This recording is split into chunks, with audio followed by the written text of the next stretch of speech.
আপনাদের দিনাজপুরের এক ভুক্তভোগীর কথা শুনি।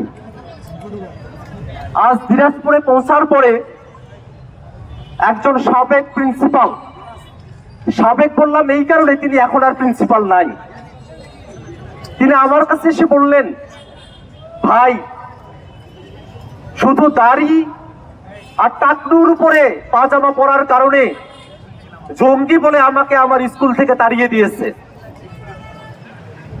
এই ছিল শেখ হাসিনার বাংলাদেশ, এই ছিল আওয়ামী লীগের বাংলাদেশ।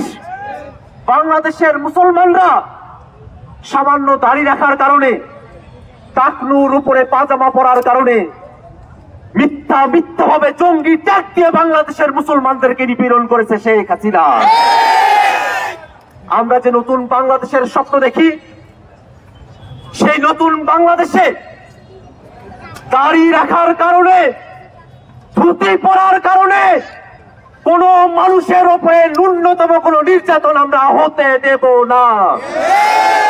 বাংলাদেশের মানুষ, উত্তরবঙ্গের মানুষ, তারা হিন্দু মুসলিম, তাদের মধ্যে কোনো ভেদাভেদ নাই। আমরা কাঁধে কাঁধ মিলিয়ে আমরা খেতে খামারে কাজ করি, আমরা একসাথে ফসল উঠাই, আমরা একসঙ্গে বাজার হাট করি। বাংলাদেশের মানুষের মধ্যে সাম্প্রদায়িকতার বীজ ঢুকিয়ে যদি কেউ অনৈক্য তৈরি করতে চায়, বাংলাদেশের সকল ধর্মের মানুষ আমরা সকলে ঐক্যবদ্ধভাবে সেই ষড়যন্ত্রকে আমরা মোকাবেলা করবো ইনশাআল্লাহ। আজকে শহীদ পরিবারের সঙ্গে কথা বলছিলাম।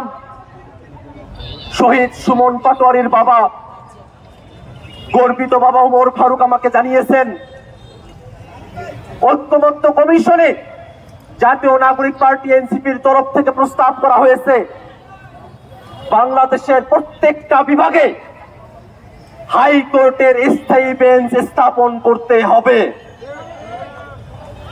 শহীদ সুমনের বাবা জানিয়েছেন, আমরা উত্তর অঞ্চলের মানুষ, আমাদেরকে বিচার পাওয়ার জন্য সেই দূরে ঢাকায় হাইকোর্টে আমাদেরকে যেতে হয়। বাংলাদেশের মানুষ যখন বিভাগে বিভাগে হাইকোর্টের বেঞ্চ পাবে, তাদের উপকার হবে, বাংলাদেশের মানুষ সহজে ন্যায় বিচার পাবে।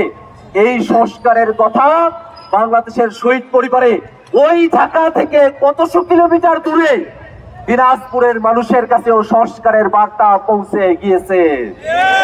অতএব বাংলাদেশে নতুন বন্দোবস্তের ধারণা নিয়ে, নতুন বন্দোবস্ত প্রতিষ্ঠার লড়াই নিয়ে যে জাতীয় নাগরিক পার্টি এনসিপির আত্মপ্রকাশ হয়েছে, বাংলাদেশে মৌলিক সংস্কার বাস্তবায়ন করে বাংলাদেশকে গণতান্ত্রিক রূপান্তরের পথে আরো এক ধাপ এগিয়ে নিতে এনসিপির যাত্রাকে কেউ বাধাগ্রস্ত করতে পারবে না।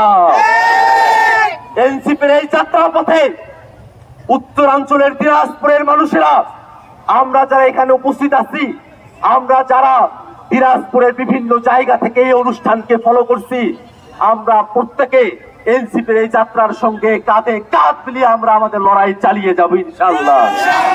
আপনারা কি বাংলাদেশের বিচার বিভাগে সেখানে যেন স্বাধীনতা আসে, বিচার বিভাগ যেন স্বাধীনভাবে বিচার করতে পারে, সেরকম স্বাধীন বিচার বিভাগ চান? বাংলাদেশের সংসদে যেন গণতন্ত্রের কথা থাকে, সেটা চান? বাংলাদেশের চাকরি সহ কোনো জায়গায় যেন বৈষম্য না থাকে, সেটাকে দিনাজপুরের মানুষের আমরা চাই। বাংলাদেশে যারা গণহত্যা চালিয়েছে, সেই গণহত্যাকারীদের বিচার করতে হবে, এটাকে আমরা সবাই চাই ইনশাআল্লাহ।